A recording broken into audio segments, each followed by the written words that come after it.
point de vue, la mise en œuvre de la vision stratégique de son Excellence, M. Macky Sall, président de la République, a fait subir à notre agriculture une véritable métamorphose.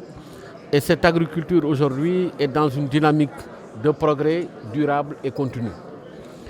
Et l'année 2018 a été une année excellente à tout point de vue, simplement parce que notre pays a battu des records en ce qui concerne la production de riz, en ce qui concerne la production d'oignons, de manioc, de sésame, de pastèque, de maïs.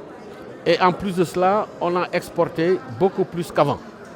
C'est dire donc que l'agriculture sénégalaise, dans le cadre de sa métamorphose, nous présente l'image d'une agriculture qui se diversifie, parce que pratiquement toutes les filières sont en progression, d'une agriculture aussi qui se fortifie, parce que des records sont battus en ce qui concerne les productions, une agriculture aussi qui améliore sa qualité organoleptique, sanitaire et phytosanitaire, qui constituent des conditions préalables pour intégrer les marchés internationaux. Donc quand une agriculture produit plus, se diversifie, se vend mieux tant en interne qu'à l'international, cette agriculture fait ce qu'on appelle une révolution silencieuse mais profonde qui va faire en sorte que l'agriculture va être la force motrice pour l'avènement d'un Sénégal émergent. Maintenant, en ce qui concerne la commercialisation de l'arachide, nous avons tenu à préciser d'abord quelles sont les dispositions prises par l'État du Sénégal.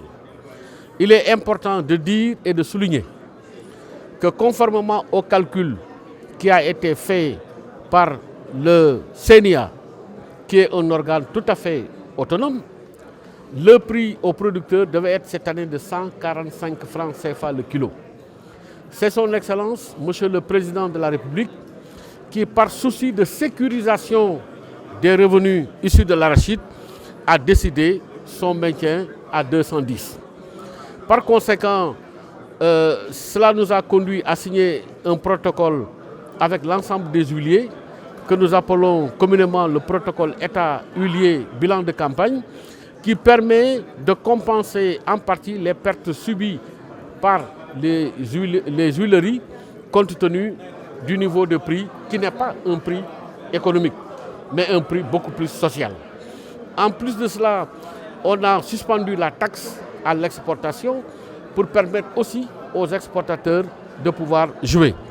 En plus de cela, l'État a pris des dispositions pour régler une bonne partie des dettes dues aux OPS, 15,5 milliards débloqués au mois de décembre, 20 milliards au mois de janvier, soit 35,6 milliards. Et en plus de cela, l'État va subventionner 75 000 tonnes de semences, composées de 60 000 tonnes de semences certifiées et 15 000 tonnes de semences écrémées. C'est dire donc que toutes les dispositions qui devaient être prises par l'État l'ont été à temps opportun et en concertation avec l'ensemble des acteurs. Donc les conditions sont réunies pour faire une bonne campagne de commercialisation. Et à l'heure actuelle, sur la base d'éléments de terrain, donc non falsifiables, il est autorisé de dire que les 4 huileries fonctionnent normalement et disposent d'un financement conséquent. En plus de cela, il est important de dire que la Sonacos collecte environ 1500 tonnes par jour et va atteindre sa vitesse de croisière qui sera de 2000 tonnes par jour. Les dispositions sont prises. On a déjà collecté et vendu pour l'équivalent de 46 milliards 12 millions de francs CFA. Une telle campagne de commercialisation, on ne peut pas dire qu'elle est catastrophique. On doit plutôt dire que la campagne se porte bien et elle se portera mieux encore compte tenu du fait que les OPS disposent maintenant d'un financement conséquent venant des banques pour pouvoir assurer une collecte primaire optimale.